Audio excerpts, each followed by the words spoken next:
Roberto se pasa para mañana. Vamos a empezar con este tema.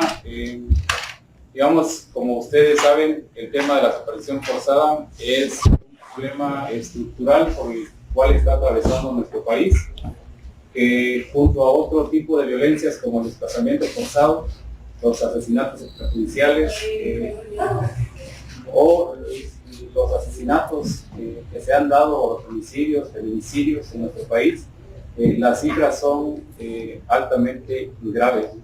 Entonces, ante ello, nuestro Estado ya está o ya forma parte de todo este contexto de violencia, sobre todo en los últimos 4 años quizás, pero en este periodo se ha incrementado de una manera significativa en varias regiones de nuestro estado de Chiapas. Entonces, ante ello es necesario difundir, pero también continuar con las denuncias, continuar con las exigencias de justicia, ¿no? Dado que estamos hablando de alrededor del 97% de los casos de desapariciones que han sido denunciados han quedado en la impunidad o siguen en la impunidad, y eso es un dato muy grave. En este sentido, vamos a iniciar con la primera participación de la compañera Griselda Pineda. Ella es de Voces Mesoamericanas.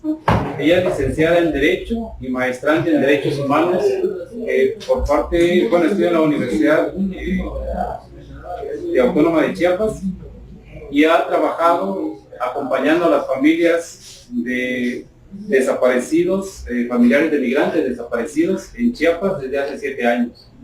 Entonces, le vamos a dar la palabra a la compañera para que nos ponga esta experiencia y cómo les ha tocado a ellos vivir esta organización. Muy buenas tardes, compañeros y compañeras. Muchísimas gracias por la invitación y por el espacio. Como bien mencionó acá el compañero, mi nombre es Griselda Pineda. Colaboro desde hace 7 años con la organización civil Voces Mesoamericanas. Esta organización camina hace un poquito más de 13 años con los pueblos migrantes, y que entre uno de nuestros ejes principales de trabajo justamente es que comenzamos a ver que todas las personas chiapanecas específicamente se iban hacia el norte a trabajar, y las familias ya no sabían absolutamente nada de ello, ¿no? También quisiera, antes de ahondar un poco en el trabajo que realizamos en Voces, quisiera yo también compartirles unas cifras que hasta el día de hoy que es el Registro Nacional de Personas Desaparecidas. Son 112,000 personas desaparecidas hasta el día de hoy, y que de estas mismas únicamente 4,007 personas son registradas en Chiapas como personas desaparecidas y no localizadas, y que a la fecha, de 1964 a la fecha, únicamente tienen el registro de 113 personas migrantes desaparecidas. Y en Chiapas únicamente hay un registro y reflejan únicamente 11 desapariciones de personas migrantes desaparecidas. Estas, si se buscan en la misma página del Registro Nacional de Personas Desaparecidas, ni siquiera desglosan de qué nacionalidad son. Es importante acá compartirles, compañeras y compañeras, que en políticas públicas, en todas las leyes que existen en materia de desaparición, ni siquiera obra o ni siquiera hay un reconocimiento oficial de las personas migrantes nacionales desaparecidas. Únicamente refleja o hay un reconocimiento en las políticas públicas de personas migrantes de personas migrantes transnacionales. ¿Esto qué quiere decir? Que al momento de los casos que acompañamos no existen mecanismos de búsquedas eficaces. Desde que nació Voces, hemos tenido la oportunidad de poder acompañar 350 casos de personas migrantes desaparecidas, que hasta la fecha tenemos casi más de 80 casos activos en la Fiscalía de Personas Desaparecidas que se encuentran en Tuxtla. También cuentan con reporte de búsqueda en Tuxtla, mismos que hasta la fecha no hay ni uno en el cual tengamos respuesta, o en los cuales hemos tenido un caso, a lo mucho respuesta han sido mucho, porque desde Voces Mesoamericanas y en conjunto con el Comité CONASH Contacti, que es quien acompañamos y animamos, es quien hemos dado las líneas de búsqueda. Estos mismos casos, ante la falta de coordinación de la Comisión Estatal de Búsqueda de Personas y la Fiscalía, recaen en dilaciones procesales que desprenden pérdidas importantes de información, no cuentan con planes de investigaciones eficaces. Las líneas de investigación que se agotan siguen siendo las mismas, a pesar de que esta misma desaparición se da en el marco de un contexto migratorio. ¿Esto qué quiere decir? Que en el momento en que la persona chiapaneca o nacional comienza el proceso de migración, ya sea en el tránsito, en el destino, desaparece al momento del cruce migratorio, es decir, que únicamente la última comunicación que se tiene con la persona desaparecida es cuando está cruzando, es que le dice a la familia, estoy por cruzar el desierto, y esa es la última comunicación que se tiene. A pesar que se le ha hecho hincapié a la Fiscalía y a la Comisión Estatal de Búsqueda, estas mismas siguen agotando investigaciones y búsquedas en el marco del mismo Estado, cuando hemos hecho énfasis en que estas mismas desapariciones no han sido acá. También algo que desde el año pasado ha optado la misma Fiscalía en materia de desaparición ha sido remitir todos los casos, en lugar de tener como mesas en conjunto con los familiares. Lo único que hacen es remitir, es decir, que envían las investigaciones al último punto donde fueron desaparecidas las personas. No hay un enfoque diferenciado en ninguna de las investigaciones. Si las familias van solas, no las atienden o simplemente sufren de discriminación. Muchas de las personas a quienes acompañamos son de pueblos originarios, por ende, no debería ser un problema poder acceder a estos mecanismos de búsqueda, sin embargo sí lo son, y creo que el gran problema o el gran obstáculo es que hablan una lengua diferente.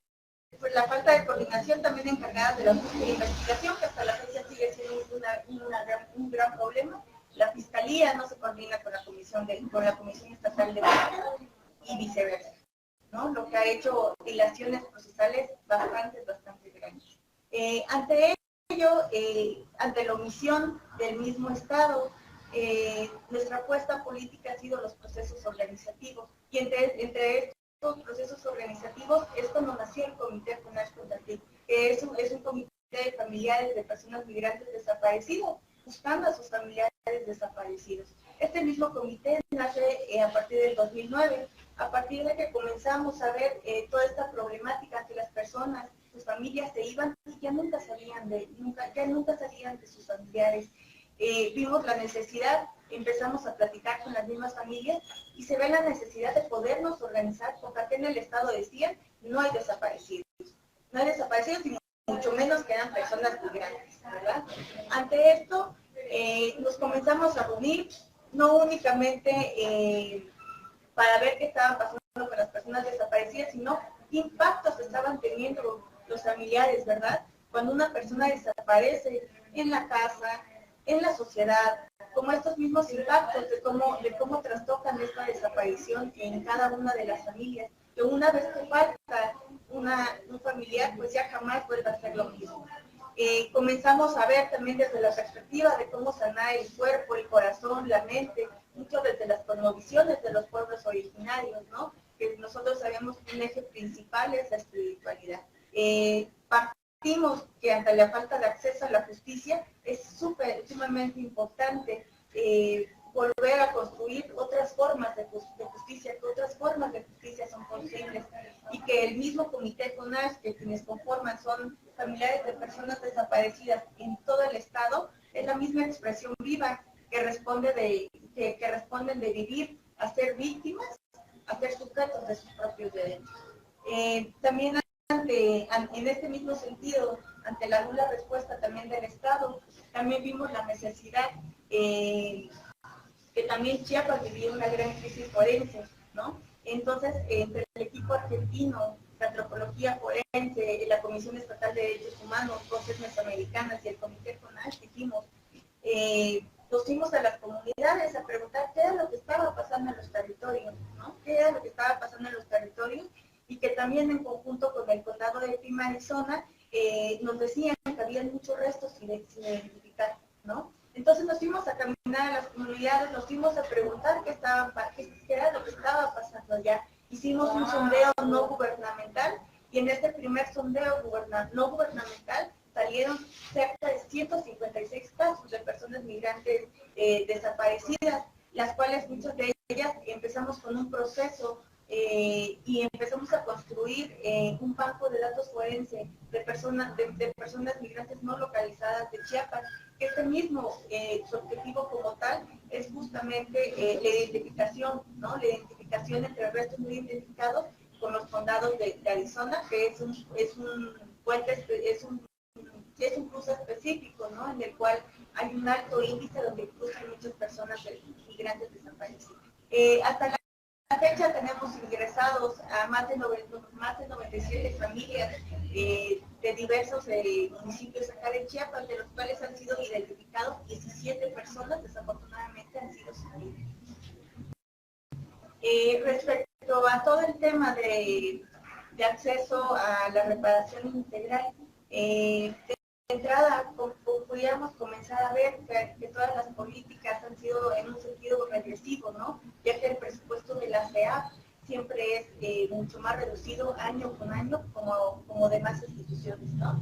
Hasta la fecha, hasta el día de hoy, no se cuenta ni siquiera un registro de alguna familia, de alguna víctima indirecta que sea por desaparición forzada, ¿no?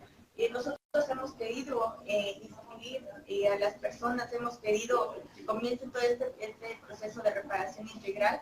Sin embargo, hasta la fecha no ha sido posible, que hay candado tras candado tras candado, ¿no? También ante el reconocimiento, ante el no reconocimiento de esta desaparición de personas nacionales desaparecidas en contextos migratorios, la misma ley tampoco de víctimas contempla como si fueran víctimas, o hay un desconocimiento total de los mecanismos para el tratamiento de toda esta desaparición. Algo también muy importante acá en Chiapas es que no ha sido implementado el Consejo Ciudadano de la Comisión Estatal de Búsqueda, que es un órgano de consulta de la Comisión Estatal de Búsqueda, que es quien tendría que estar encargado de ver cómo está trabajando la misma comisión. Al no haber este Consejo Ciudadano, la misma Comisión Estatal de Búsqueda está trabajando sin un contrapeso, es decir, no hay la voz de la familia, ¿no? Está instalado el sistema estatal de búsqueda, sin embargo, un elemento principal de este mismo sistema de búsqueda son las familias, y acá este Consejo Ciudadano debería estar conformado por las familias, cosa que hasta la fecha no está. Este mismo Consejo Ciudadano debió ser instalado 90 días después de la entrada en vigor de la ley en materia de desaparición, que estamos hablando desde el 2010 en Chiapas. Por tanto, también invitamos al Congreso del Estado que emita los lineamientos para la construcción de este. Por nuestra parte sería todo, y porque vivos se los llevaron, vivos los queremos. Muchas gracias.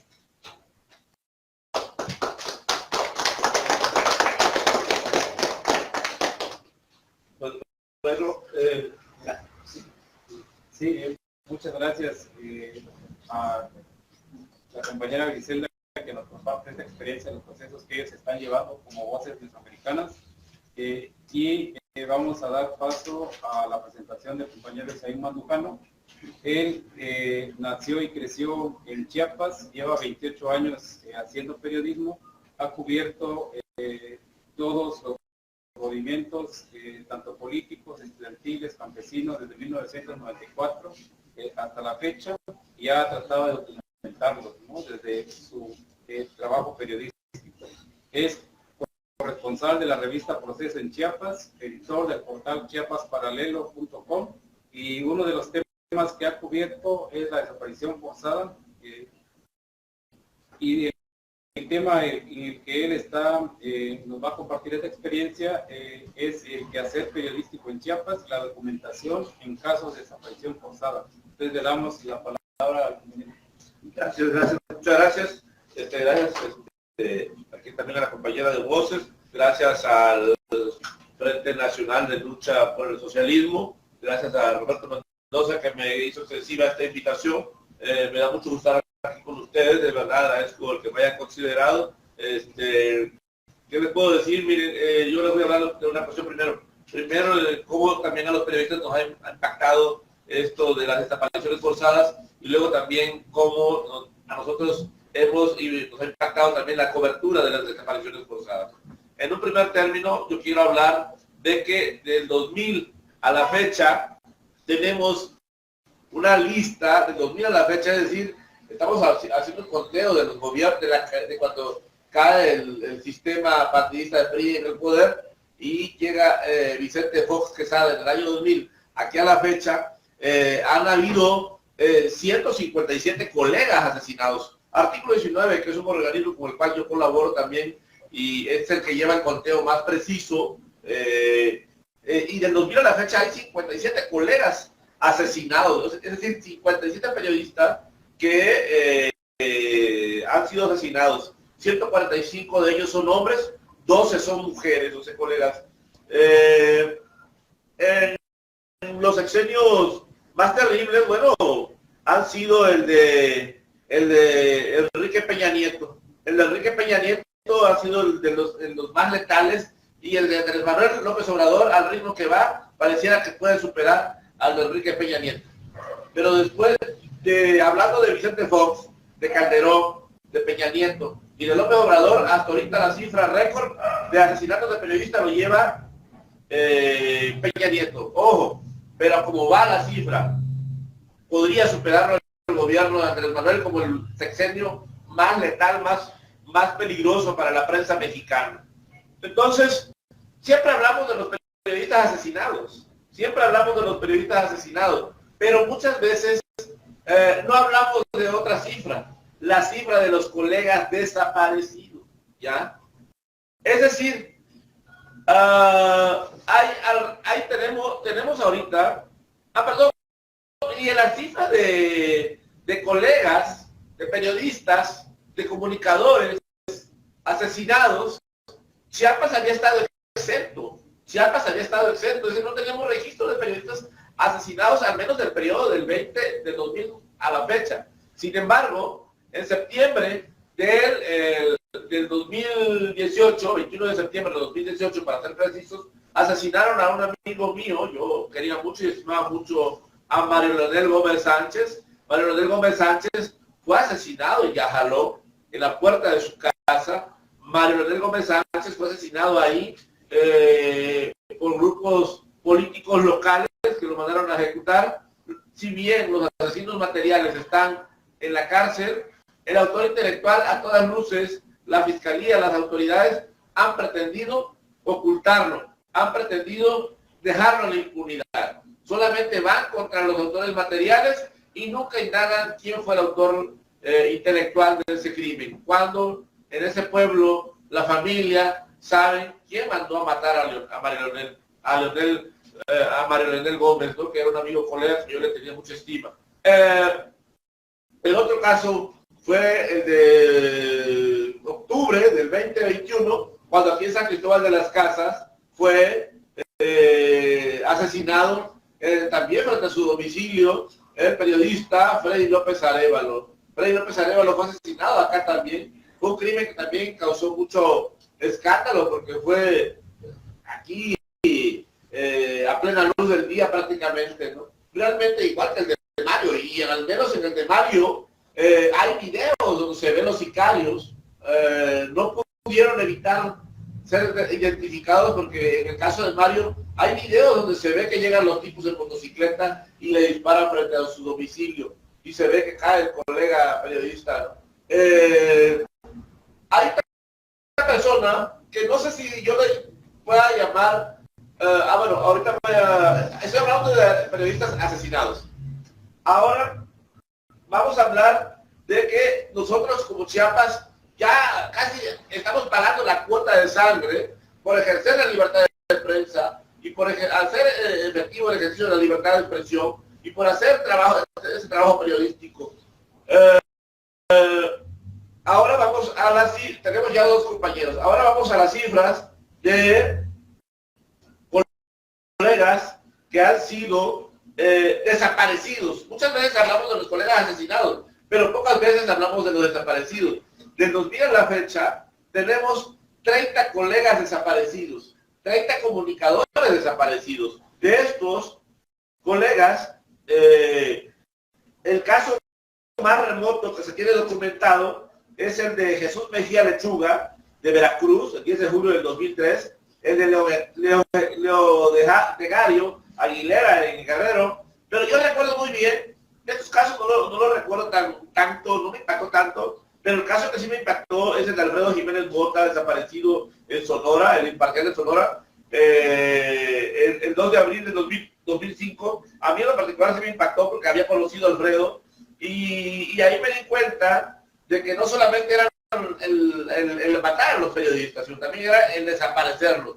Y yo creo que cualquiera, lo que más duele no es la muerte, yo creo que lo que más duele es la desaparición forzada de los familiares, porque la familia, cuando hay un muerto, ustedes saben que hay donde irle a llorar, a donde hay que irle a dejar flores, a donde hay que irle a rezar, a orar. Sin embargo, cuando es un desaparecido es peor, porque nunca no sabe si está vivo o está muerto. La verdad es que la gente que tiene un familiar desaparecido sufre más que la gente que tiene un familiar muerto. La verdad es que la gente que tiene un familiar desaparecido sufre más esta angustia, porque al menos el familiar que sabe que su familiar está muerto, pues ahí van a la tumba, ¿no? Aquí está mi muertito, ¿no? Pero lo peor es la desaparición forzada, como es el caso de colegas periodistas. Y bueno, aquí tenemos ya un caso. Este caso no sé si pueda decir que era periodista, pero se llama Roberto Carlos Flores Mendoza. Él hace una página en Comitán. Es el más reciente desaparecido, precisamente es chiapaneco, ¿no? Es el número 30 desaparecido del 2000 a la fecha, del 2003, que se empieza el conteo de desaparecidos a la fecha, es Roberto Carlos Flores Mendoza, de una página que hacía en Facebook que se llama Chiapas Denuncia Ya. Desapareció el 20 de septiembre del 2022, lo levantaron, hasta ahorita no sabemos nada de Roberto Carlos. La verdad es que él hacía una página de manera anónima, solo supimos su nombre hasta que fue levantado y fue desaparecido. Más que un periodista, era un ciudadano que hacía vía el anonimato una página que de una u otra manera fue rastreado porque hizo público su teléfono, lo rastrearon y ahí se expuso. Manejaba información, digo yo, muy riesgosa, porque de pronto nosotros, con este asunto de narcotráfico y crimen organizado, nos hemos autocensurado muchos colegas periodistas. ¿Qué ha provocado esto? Que nos autocensuremos. Hay temas que tienen que ver con crimen organizado y narcotráfico que nosotros nos hemos autocensurado porque sabemos que en ellos se nos puede ir la vida. Y hay colegas que a veces no tienen esa sensibilidad de decir, ¿sabes qué? Esto me puede cargar la muerte, me puede pasar algo y no lo voy a decir la verdad y hay que confesarlo. Este escenario de violencia y de narcoviolencia que se vive en México nos ha provocado un fenómeno de autocensura a los periodistas, ¿no? Y claro, los estados más peligrosos para los colegas han sido, en cuanto a asesinatos, ha sido el estado de Veracruz. En cuanto a desapariciones forzadas, ha sido el estado de Tamaulipas. Y luego le siguen Guerrero y Veracruz juntos. Pero les digo, los estados con mayor número de colegas asesinados es Tamaulipas, 31. Los estados con mayor número de desaparecidos, perdón, es Veracruz con 31 los asesinados, y los desaparecidos están en Tamaulipas, las cantidades más altas, ¿no? Las cifras más altas. Pero bueno, a lo que voy es que nosotros, a lo largo de estos 23 años de este conteo, hemos ya pagado la cuota 157 más 30, 187 agresiones en contra de colegas. Y bueno, muchas veces contabilizamos los asesinatos y contabilizamos los desapariciones forzadas. Pero hay otra cifra que no la tenemos registrada y que no está contabilizada. Debo de decir que tenemos colegas que han sufrido desplazamiento forzado y de eso no se habla y de eso no hay una cifra. Tenemos colegas que se han desplazado de un estado a otro o que se han retirado del periodismo y colegas que han tenido que ir a Centroamérica, a Sudamérica, a Norteamérica, a Europa, huyendo de amenazas, del crimen organizado, incluso servidores públicos coludidos con el crimen organizado. Esta cifra de los colegas desplazados, forzados, no se tiene el registro pormenorizado dónde están, ¿no? Muchos colegas han tenido que pedir refugio, y yo he tenido muchos compañeros conocidos, yo he tenido colegas, mi compañera Regina Martínez, mi amiga Regina Martínez fue asesinada en Jalapa, Veracruz, mi compañera de la empresa donde yo trabajo. Otros colegas míos se han tenido que ir a Alemania, a España, a Canadá, a Estados Unidos, han tenido que buscar refugio porque en México ya no se puede, en muchos casos, muchos colegas, ejercer periodismo con una garantía y una seguridad. La verdad es que en Chiapas también, ahora, en cuanto, paso al segundo punto, en cuanto a la cobertura. Nosotros, por ejemplo, tenemos zonas silenciadas, que para nosotros es muy peligroso ir a hacer periodismo. Y te puedo decir ahorita que para mí ir a reportear en Chamic, están pasando muchas cosas muy feas en frontera con Malapa, en la Trinitaria, en Chicomucelo, y nosotros los colegas no podemos ir a esa zona. Ir a esa zona podría implicar un riesgo de muerte, pues, ¿no? Mucha gente, hay una zona muy terrible que está en Chiapas, que se llama la zona de la frontera de Chamic, La Mesilla y toda esta región. Nosotros no podemos ir, sabemos que si vamos nos puede pasar algo. Que a la población civil vienen aterrorizados. ¿Y qué está pasando ahí? Que nosotros tendríamos que estar ahí, porque están pasando asesinatos, desapariciones forzadas, desplazamientos de familias, de mucha gente. La verdad es que hay zonas de Chiapas en las cuales muchos colegas periodistas no podemos ir. Y si vamos, nos puede pasar algo, ¿no? Nos pueden detener, nos pueden quitar. Lo menos que nos puede pasar es que nos quiten el equipo, nos quiten el celular y todo el equipo que uno pueda llevar como comunicador, las cámaras, si bien nos va, ¿no? La verdad es que es una situación muy terrible. En cuanto a la cobertura, yo lo que les puedo decir es que nos ha tocado mucha gente, a mí como periodista, me ha tocado ver a una sociedad chiapaneca cada vez más impactada. Cuando digo impactada, es impactada por la narcoviolencia que se desató de manera muy fuerte a raíz del 2021, de junio del 2021 a la fecha. Y es cuando se ponen zonas muy calientes como Comalapa, ¿no? Y esta región.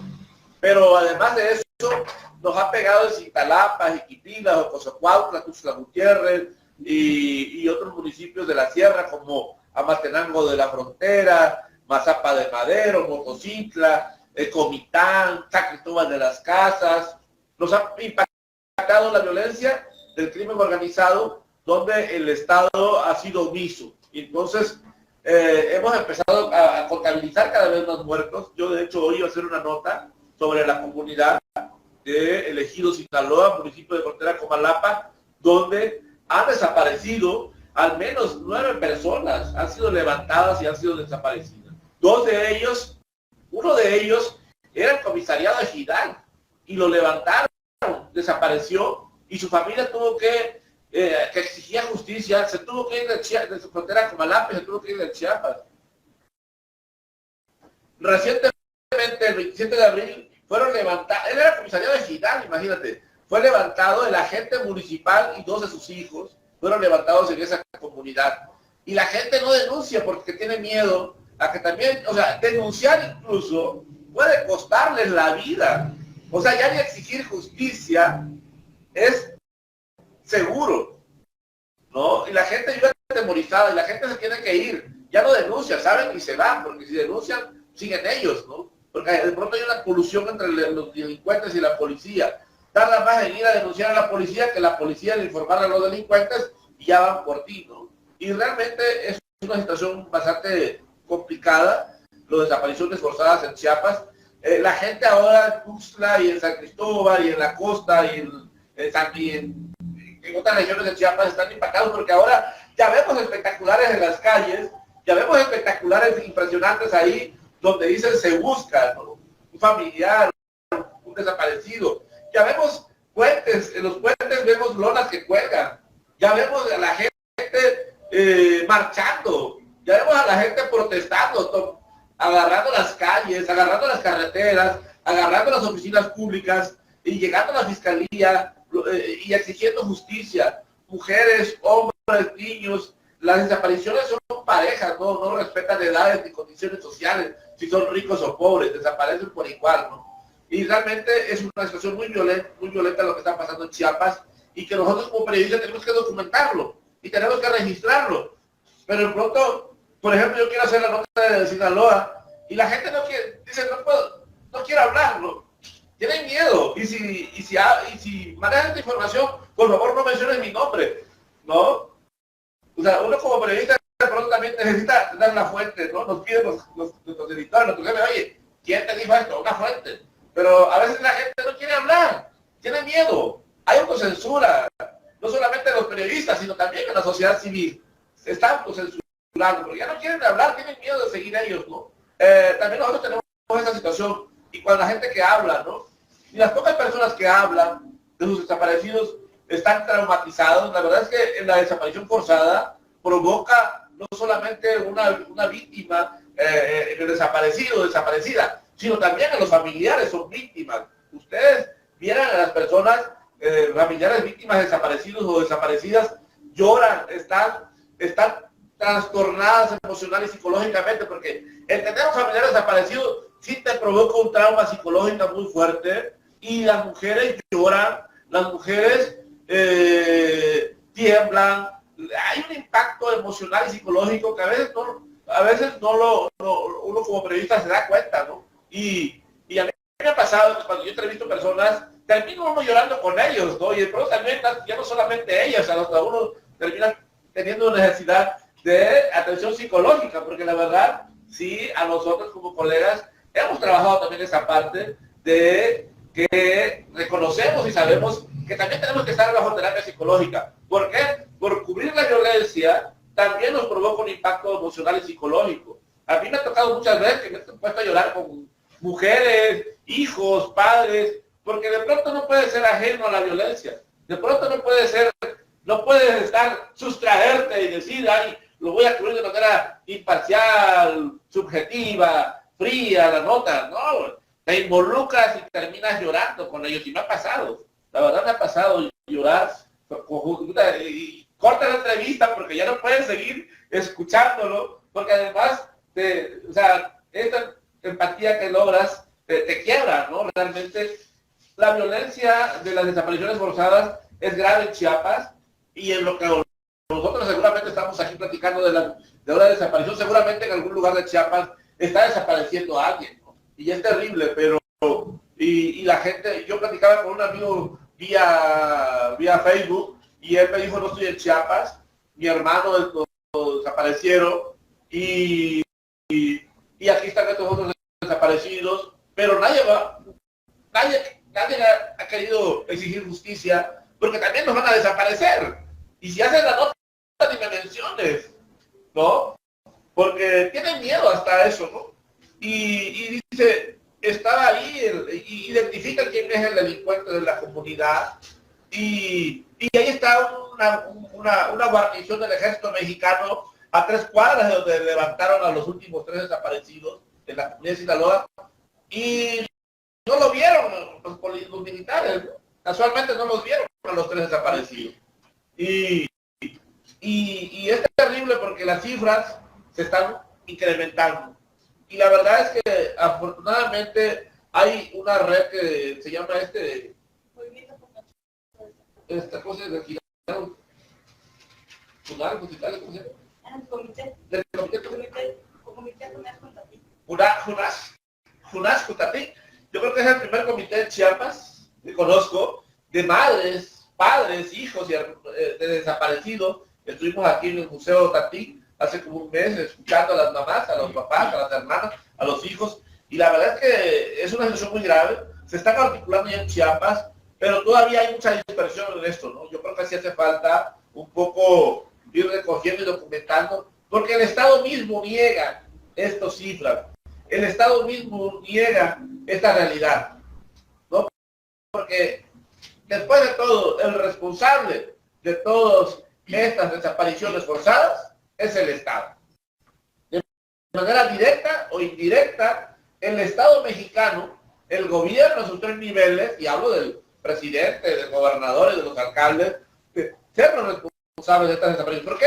Porque ellos deberían de garantizar la seguridad de todos y cada uno de los ciudadanos. Sin embargo, no lo están haciendo. Y en ese no estarlo haciendo es cada vez que hombres, mujeres, niños están desapareciendo en Chiapas, y es lamentable, pero ya la situación ya es grave, y pues nos toca como periodistas pues documentarlo y decirlo, ¿no? Gracias. Gracias.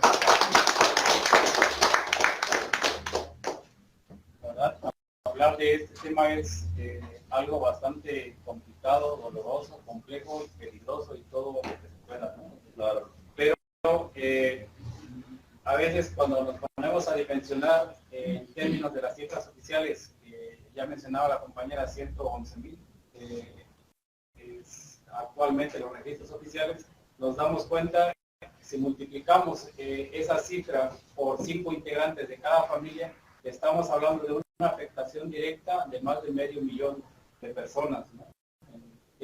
Y eso sin dimensionar todos los familiares, las amistades, los amigos, la comunidad, las organizaciones de las que forman parte, o sus compañeros, compañeras de sus trabajos, de donde ellos están, y padecen esto, ¿no? Estamos hablando de personas desaparecidas que son migrantes, personas desaparecidas que son periodistas, personas desaparecidas que son campesinas, personas desaparecidas que son obreros, comerciantes, maestros, maestras, estudiantes, y hay un número también muy importante de niños y niñas, ¿no?, que están dentro de este proceso ya en México y en Chiapas en particular.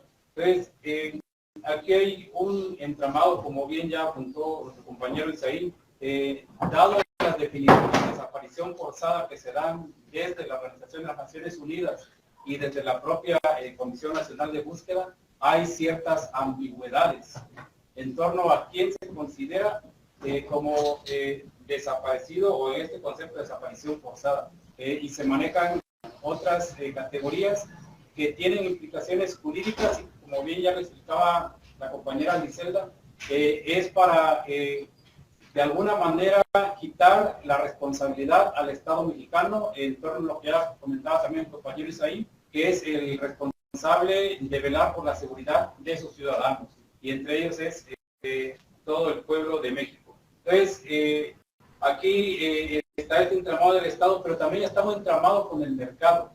¿Por qué? Porque hay circunstancias específicas políticas, circunstancias específicas económicas, culturales, sociales, que están detrás de ello, aparte del consumo de enervantes, ¿no?, que se está dando ya en varias regiones de nuestro estado y de nuestro país también. Entonces, todo ello implica una dimensión también con el movimiento del capital.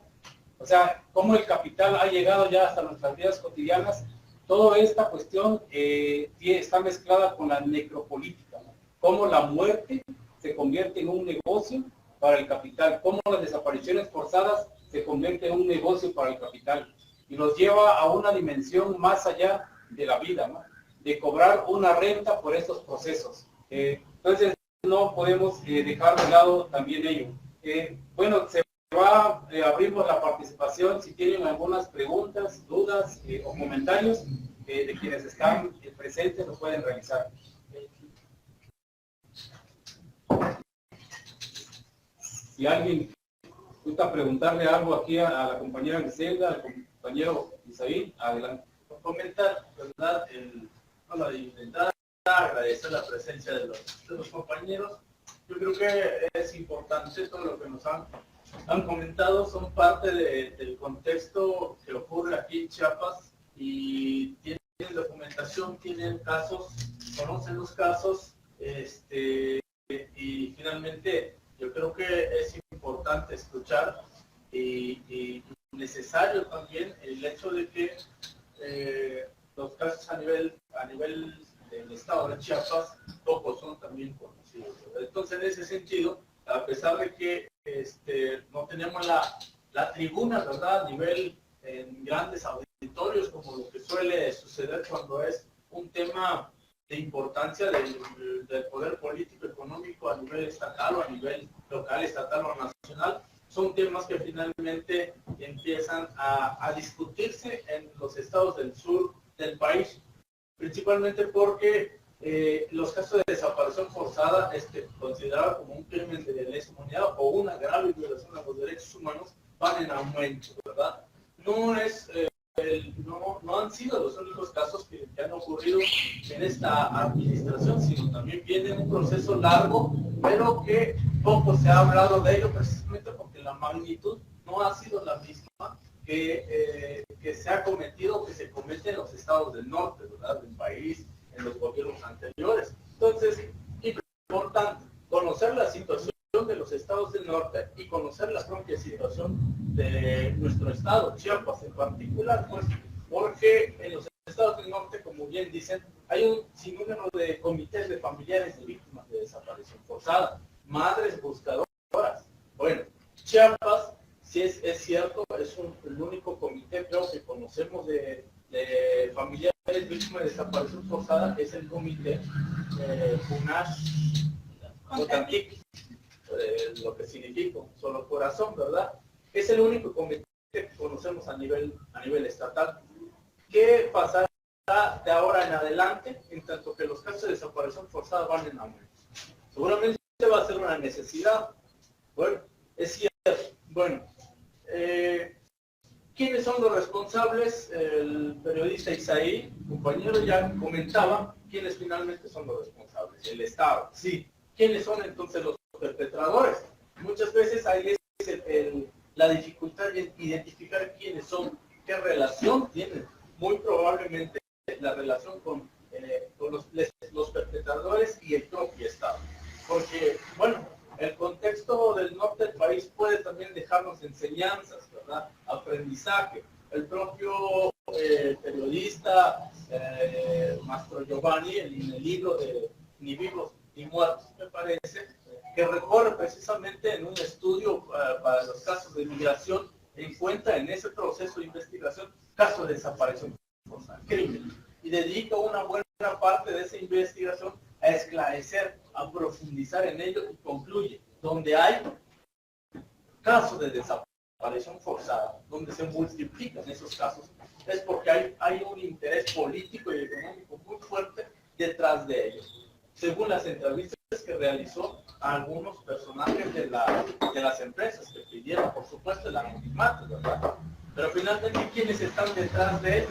Experiencias, por ejemplo, en Veracruz, en estados como donde se habla hasta ahorita de nuevas fosas clandestinas y donde las madres se han encargado de buscar. Es cierto, las madres se han encargado de buscar, pero también hay que reconocer o identificar quién está obligado a presentar con vida a las víctimas o a localizar a las víctimas. No son las madres, ¿verdad? No somos los familiares. Hay un responsable y es el Estado. En tanto, en ese sentido, yo creo que no hay que deslindar al Estado de su propia responsabilidad. Es muy valioso, es muy importante, sí, pero los casos que vayamos a vivir, porque lo decimos así porque ese es el acontecer chiapaneco, digamos, ¿no? Hay muchos casos de desaparición forzada, como lo han dicho, en Chamí, en la frontera con Malapa, en Tapachula, en Tulsa, en San Cristóbal, Comitán, y que en este último sexenio ha crecido, ¿verdad? No cometamos el llamado, aquí sería que los familiares, las víctimas, no cometamos el error, hasta cierto punto es un error porque hay una obligación del Estado de buscar a las víctimas. En este caso, la tarea sería exigir al propio Estado la presentación con vida de las víctimas, la reparación integral del daño, y hay una experiencia en particular, digamos, para el cómo, el hecho de qué experiencia tiene el movimiento popular en este caso, de exigencia de justicia y castigo. Está, por ejemplo, lo que hemos dicho nosotros, y que también forma parte de esta campaña, el caso de Gabriel Edmundo. Hay una sentencia que sienta ese precedente, ¿verdad? Decían los compañeros del Comité Cerezo México, Alejandro, que estuvo aquí en Chiapas este fin de semana, decía, bueno, esa sentencia puede ser útil para el resto de los casos de desaparición forzada. Y si es tan un poco, el abogado, el juez, es un poco huevón, decía, bueno, que sea la copia y la pega de esa sentencia.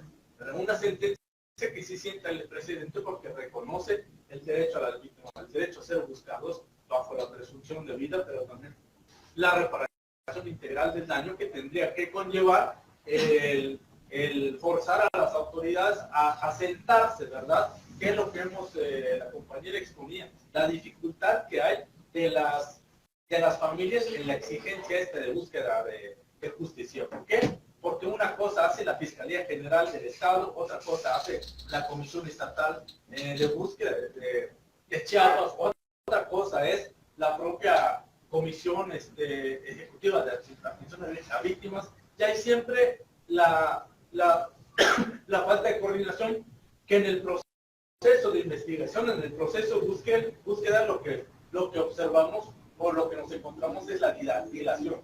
Entre más tiempo pase, más se borran las evidencias, más se alarga, por supuesto, el crimen, y con eso los perpetradores pueden garantizar aún mejor la propia impunidad, que es en este caso por lo que luchamos en contra de la impunidad. Entonces, es importante conocer esa propia experiencia, pero también creo que lo importante es abstraer ya de la experiencia de otros y no cometer el error que hemos cometido, porque también eso es lo que hemos vivido, ¿no? Con eso nos hemos enfrentado en este proceso. ¿Sí? ¿Alguien más? ¿Alguna pregunta, comentario, compañeros y compañeras? Sí. De la mesa, compañera Griselda, ¿le gustaría agregar algo más o comentar algo que haya quedado? Yo tal vez únicamente agregaría también que eso es muy importante también, que una de las estrategias también que hemos documentado del gobierno es que también en términos de cifras, ¿no? Por supuesto que son totalmente irreales, ¿no? Esas cifras a comparación de las organizaciones civiles que tenemos documentado y acompañado varios casos de desaparición, casos de desaparición forzada, porque también, como bien lo mencionó compañera, hay esta problemática, ¿no? De desaparición forzada o la cometida por particulares o desaparición entre otros, ¿verdad? Unos sí están vinculados con delitos, personas desaparecidas o personas no localizadas, que también eso termina siendo también un gran lío, que al final del día, en términos jurídicos, sí tiene como un impacto para la búsqueda e investigación, ¿no? Algo que hemos acá documentado también acá en Chiapas es que abren estos registros de atención, ¿no? ¿Y qué pasa con estos registros de atención, ¿no? Que ni siquiera obran como en las cifras a nivel nacional a comparación de una carpeta de investigación, ¿no? Esas carpetas de investigación que en teoría, por ser casos de desaparición forzada y que la misma ley general contempla que tiene que ser carpetas de investigación, eso sí obran en las cifras, ¿no? Es por ello también que en índices delictivos, en índices también de desaparición, por supuesto que es súper bajo Chiapas, ¿no? Por ende también, en términos también presupuestales, a las mismas comisiones estatales de búsqueda, a las comisiones estatales también de atención a víctimas, a las mismas fiscalías, cada vez se va reduciendo justamente todo el tema presupuestal y que por supuesto terminan siendo también todo el tema regresivas en temas de derechos humanos. Muchas gracias, compañera Griselda. ¿Usted, compañera Isai? Pues yo nada más decir que lo que dice Griselda tiene razón. Probablemente cuando uno va y interpone una denuncia penal por un familiar desaparecido o cualquier delito que ustedes les cometan y quieran denunciar, cuando sufren un agravio o la presunción de un delito, normalmente van y a la fiscalía y denuncian. ¿Y qué hace la fiscalía? De entrada no abre una carpeta de investigación, sino abre un oficio que llaman ellos registro de atención. ¿Y qué pasó? Que ese registro de atención en el índice delictivo no figura. Es decir, nada más cuando ustedes van a hacer una denuncia, es como si nada más fuiste a notificar que te robaron, que te asaltaron, o que mataron a un familiar tuyo, o qué sé yo, o no sé, o fuiste víctima de un delito. La verdad es que todas las fiscalías abren registro de atención. Es real, le llaman ellos. Y entonces uno tiene que exigir que se abra carpeta de investigación o CI, ¿no? Porque es que quiere decir que la carpeta de investigación es que ya sí se va a investigar. Para ellos es muy fácil y es muy cómodo dejarlo en registro de atención. Y por eso uno tiene que insistir en que haya carpeta de investigación, ¿ya? Y bueno, yo lo otro que quiero decir es que normalmente también, ojalá y nunca tengamos un familiar desaparecido. También algo que me he dado cuenta, y hablando de desapariciones y todo esto, es que me he dado cuenta dentro de mi trabajo periodístico es que la gente, cuando tiene una persona desaparecida, inmediatamente hace públicas, antes de ir a la fiscalía, publican su foto en redes sociales y publican un teléfono particular de un familiar cercano. ¿Y qué pasa? Hay mucha gente animal, hay mucha gente delincuente que está esperando en redes sociales quien hace ese tipo de publicaciones y empiezan a inventar historias y te dicen nosotros lo tenemos secuestrado. ¿Qué pasa? Que los familiares víctimas de un desaparecido ahora son víctimas de extorsión, ¿no?